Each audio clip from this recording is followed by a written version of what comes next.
അപ്പോൾ ഇന്ന് നമ്മൾ പോകുന്നത് വിസാപൂർ ഫോർട്ടിലേക്കാണ്. ആ കാണുന്നതാണ് വിസാപൂർ ഫോർട്ട്. അതിൻ്റെ മേലെയാണ് വിസാപൂർ ഫോർട്ടുള്ളത്. അപ്പോൾ നമുക്ക് അങ്ങോട്ട് നിന്ന് പോവാം. അപ്പോൾ നമ്മൾ ലോഹാർട്ട് ഫോർട്ട് വിസിറ്റ് ചെയ്തതിന് ശേഷം നേരെ പോകുന്നത് വിസാപൂർ ഫോർട്ടിലേക്കാണ്. അപ്പോൾ ലോഹാർട്ട് ഫോർട്ടിൽ നിന്ന് കുറച്ച് ദൂരം നടക്കാനുള്ള ദൂരമുള്ളൂ. ഇവിടുന്ന് കുറച്ച് ദൂരം, ഒരു 1/2 കിലോമീറ്റർ നടക്കാനുള്ള ദൂരമുള്ളൂ ഇതിൻ്റെ താഴ്ഭാഗത്തേക്ക്. എന്നിട്ട് പിന്നെ അവിടുന്ന് വേണം മേലേക്ക് നമുക്ക് കയറിപ്പോവാൻ. അപ്പോൾ ഒറ്റ വരവിന് തന്നെ ഈ 2 ഫോർട്ടും പിന്നെ അതേപോലെ താഴെ ഉള്ള ബാജി കേവ് ഒരുമിച്ച് നമുക്ക് കാണാൻ കഴിയും. അപ്പോൾ രാവിലെ വന്നു കഴിഞ്ഞാൽ 3 സ്ഥലങ്ങൾ ഒരുമിച്ച് നമുക്ക് വിസിറ്റ് ചെയ്യാൻ പറ്റും. അപ്പോൾ ആ കാണുന്നതാണ് ലോഹാർട്ട് ഫോർട്ട്. അപ്പോൾ അവിടെ നിന്നാണ് ഇപ്പോൾ നമ്മൾ നടന്നു വന്നത്. ഇവിടുന്ന് ഇങ്ങനെ തിരിഞ്ഞിട്ട് വേണം വിസാപൂർ ഫോർട്ടിലേക്ക് പോകാൻ വേണ്ടി. ഇങ്ങോട്ടുള്ള വഴി ടാറിങ്ങും മറ്റു കാര്യങ്ങളൊന്നുമില്ല. അതേപോലെ കുറച്ച് കല്ല് പതിച്ച മണ്ണിട്ട വഴിയാണ്.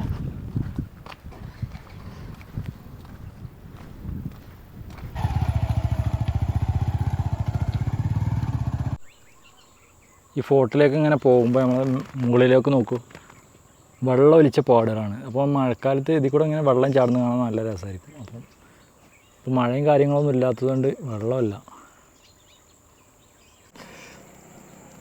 ഇവിടുന്ന് മുകളിലേക്ക് നോക്കുമ്പോൾ കുറേ ആൾക്കാരൊക്കെ അവിടെ നിൽക്കുന്നത് നമുക്ക് കാണാൻ കഴിയും. നമ്മളിപ്പോൾ അവിടെ നിന്ന് നടന്നു വന്നത്. ഇവിടെ അതേപോലെ കടകളൊക്കെ ഉണ്ട് കേട്ടോ, ഭക്ഷണം കഴിക്കാൻ. ഹോട്ടലും അതേപോലെ ചെറിയ കൂൾ ബാറും കാര്യങ്ങളൊക്കെ ഉണ്ട്. ഇതുവരെ വണ്ടികൾക്ക് പ്രവേശനമുള്ളൂ.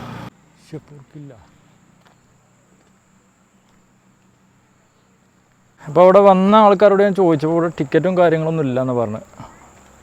ഫ്രീ ആണ് ഇവിടെ, ടിക്കറ്റൊന്നും ഇതുവരെ ആയിട്ടില്ല, ടിക്കറ്റിൻ്റെ ഒന്നും ആവശ്യമില്ല എന്നാണ് പറഞ്ഞത്. ശരിക്കും വഴി വളരെ മോശം കേട്ടോ. എന്നിട്ട് ഇതേപോലെ കുറച്ച് റിസ്ക്കുള്ള വഴിയാണ്.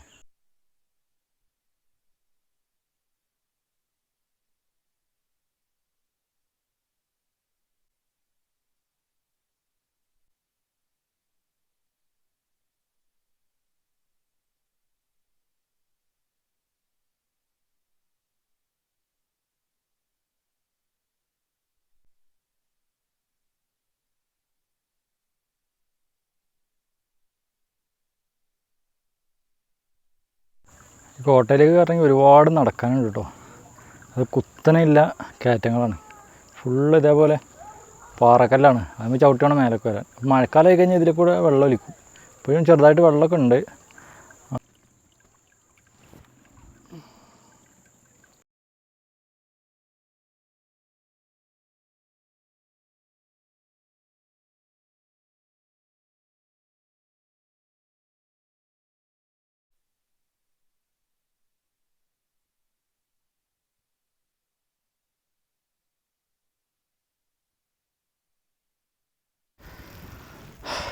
അങ്ങനെ നമ്മൾ കയറി ഇവിടെ എത്തി.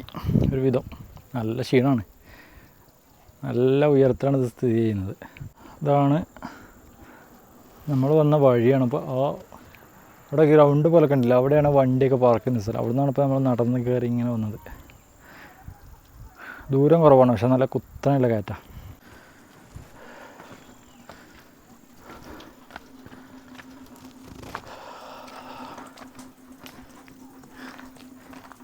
ഇവിടെ ഇല്ലാതെ പോലെ കുറച്ച് ഗുഹ പോലെ ഉണ്ടാക്കിയിട്ടുണ്ട്. അതൊക്കെ വെള്ള സംഭരണ സംശയമുണ്ട്.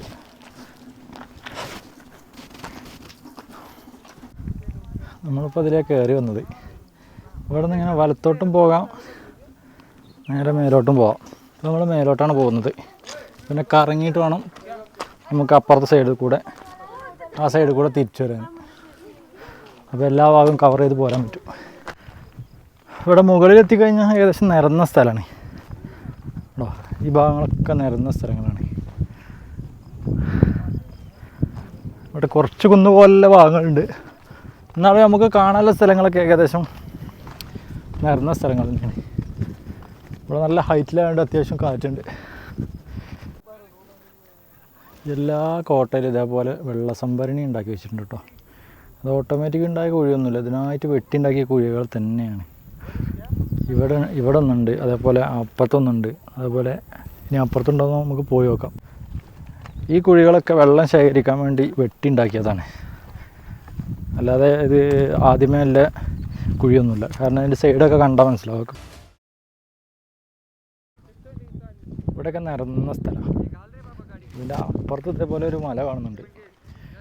ഇവിടെ നല്ല മുട്ടൻ വെയിലാണ്. പക്ഷെ വെയിലായതുകൊണ്ടും വെയിലാണെന്ന് പറഞ്ഞിട്ട് കാര്യമില്ല. ഇവിടെ തണുത്ത കാറ്റിങ്ങനെ അടിച്ചുകൊണ്ട് വെയിലിൻ്റെ ആ ചൂടറിയില്ല. അതാണ് നമ്മൾ നടന്ന് വന്ന വഴി. ഇവിടെ ബൈക്കുകൾ നിർത്താം, 4 വീലറൊക്കെ അവിടെ നിർത്താൻ പറ്റുക. അവിടെ നിന്നാണ് നമുക്കിനി ഓട്ടോ കിട്ടുക. അവിടെ നിന്ന് നടന്നിട്ട് വേണം ഇങ്ങനെ വരാൻ, കയറി ഇങ്ങനെ അതിലെ വേണം ഇങ്ങനെ കയറി ഇങ്ങനെ വരാൻ.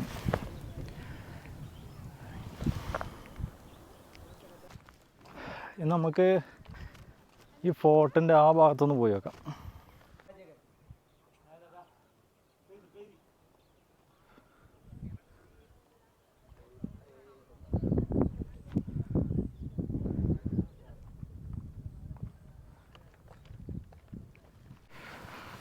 അങ്ങനെ നമ്മൾ അങ്ങേ സൈഡിൽ നിന്ന് നടന്ന് ഇതിലെങ്ങനെ പോകുന്നു.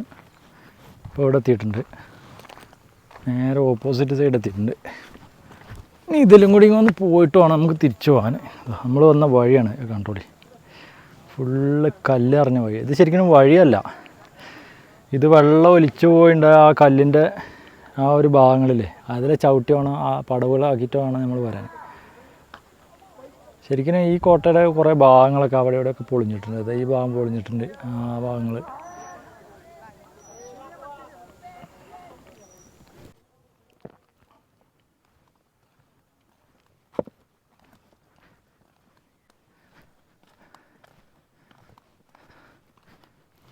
ഇവിടെ നിന്ന് കഴിഞ്ഞാൽ നമുക്ക് പൊള്ളി വ്യൂ കിട്ടും.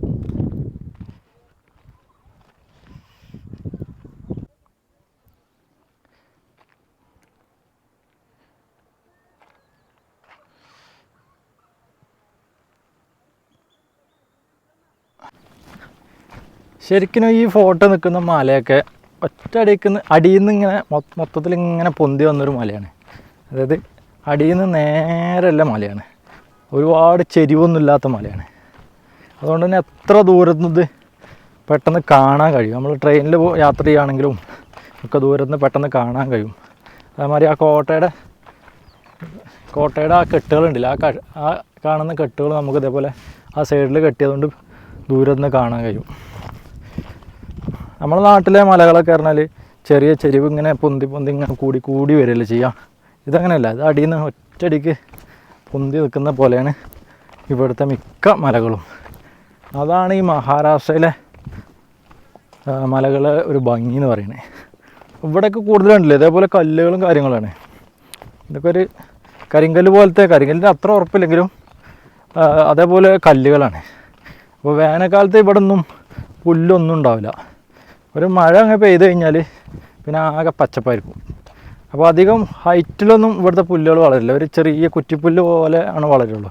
അപ്പോൾ കാണാൻ നല്ല ഭംഗിയായിരിക്കും. നമ്മളെ നാട്ടിൽ മഴ പെയ്ത് കഴിഞ്ഞാൽ അത്യാവശ്യം നല്ല ഉയരത്തിലല്ലേ, കാട് പോലെ വളരും. ഇവിടെ അങ്ങനെ വളരില്ല. അത് എനിക്ക് തോന്നുന്നു ഇങ്ങനെ പാറകളുണ്ടായിട്ടുണ്ടെന്ന് തോന്നുന്നു, മണ്ണ് കുറവാണ്.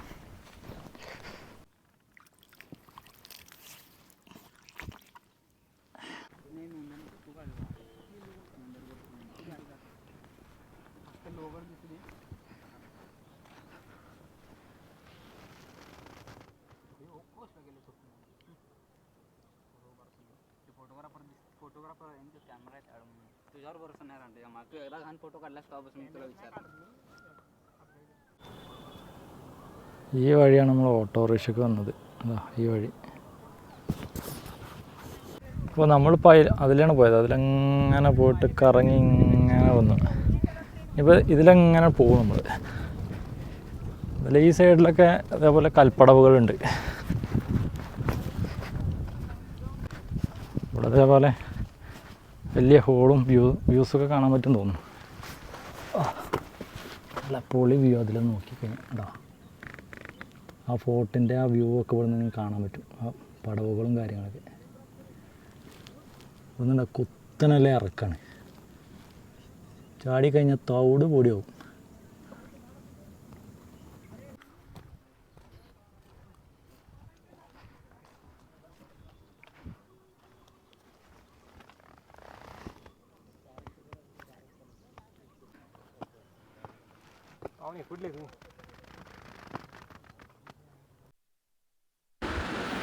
ഇവർ പൂനെയിൽ നിന്ന് വന്ന ആൾക്കാരാണ്.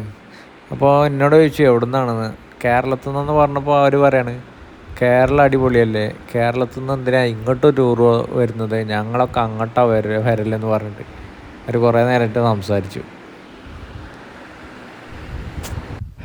ഇവിടെ ഇതേപോലെ 2 നിർമ്മിതിയുണ്ട്. അത് അവിടെ ഒന്ന് നോക്കണേ, അത് കുറച്ച് പൊളിഞ്ഞിട്ടുണ്ട്. ഇത് അത്രക്കാണ് പൊളിഞ്ഞിട്ടില്ല. ഇവിടെ എന്താണ് അവസ്ഥ എന്നറിയില്ല, കയറി നോക്കാം.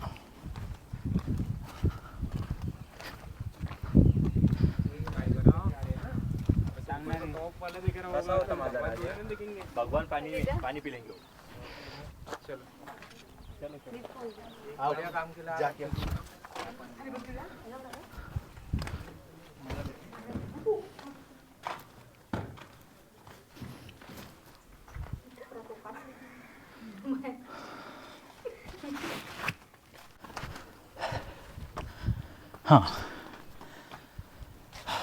കണ്ടല്ലോ, നിങ്ങൾ കാണുന്ന പോലെ തന്നെ എനിക്കും അറിയുള്ളൂ. ഒന്നും ഇതിനെക്കുറിച്ച് ആധികാരികമായിട്ടൊന്നും അറിയില്ല. ഇവിടെ ഒരു ഡോറുണ്ട്, അവിടെ ഒരു ഡോറുണ്ട്. ഡോറല്ല, വഴി. കുറേ ഭാഗങ്ങൾ പൊളിഞ്ഞു പോയിട്ടുണ്ട്.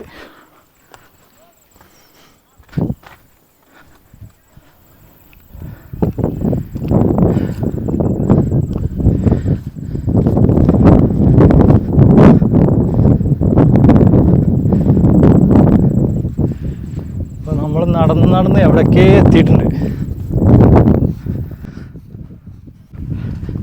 ഞാൻ നടന്ന ഏരിയാണ് വന്നതൊന്നും പോയതൊന്നും ഒരു പിടുത്തമില്ല.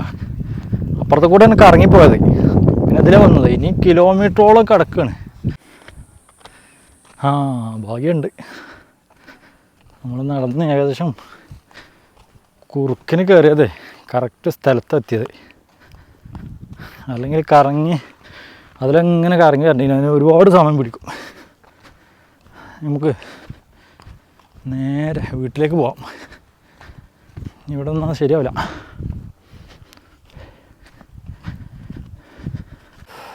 നമ്മളിതാണ് കയറിയെന്ന് കേട്ടോ.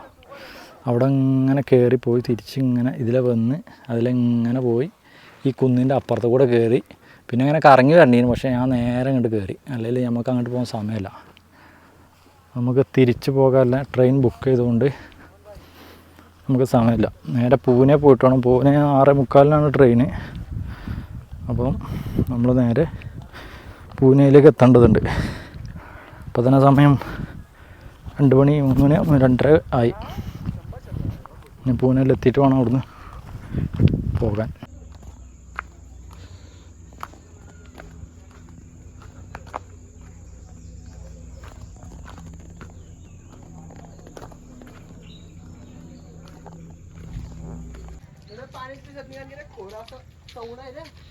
किती पाणी आलं ना.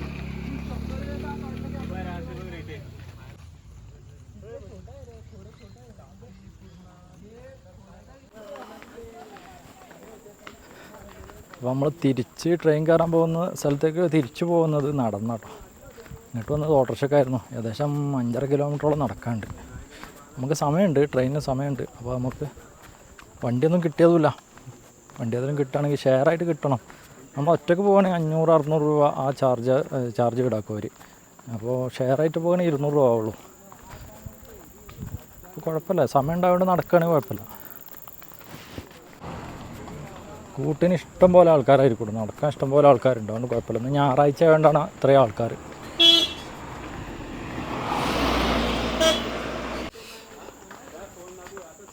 ഈ വിസാപൂർ ഫോർട്ടിൻ്റെ മുകൾ ഭാഗത്ത് സെക്യൂരിറ്റിയോ മറ്റു കാര്യങ്ങളൊന്നുമില്ല. 1-2 ആൾക്കാർ കൂടെ പോകുന്നുണ്ടോ. ഇനി അവിടെ ടെൻ്റ് അടിക്കാൻ പറ്റുമെന്ന് അറിയാം. അങ്ങനെ ടെൻ്റ് അടിക്കാൻ പറ്റുമെന്നുണ്ടെങ്കിൽ ശരിക്കും ലാസ്റ്റ് വന്ന് അവിടെ ടെൻ്റ് അടിക്കാൻ പറ്റിയ സ്ഥലമാണ്, നിരന്ന സ്ഥലമാണ്. മഴ ചെയ്താലും വെള്ളം ഒഴുകി പോകുന്ന സ്ഥലമായതുകൊണ്ട് വലിയ പ്രശ്നമില്ല.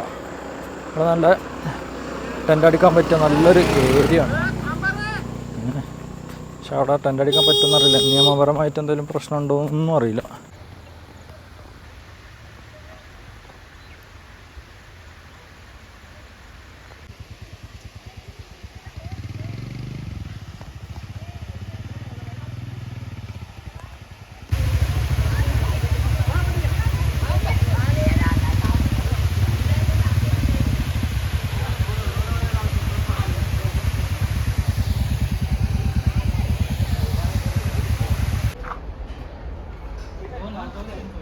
മലാവാലി സ്റ്റേഷൻ. അപ്പോൾ ഈ വീഡിയോ ഇവിടെ വെച്ച് നിർത്തുകയാണ്. Bye bye.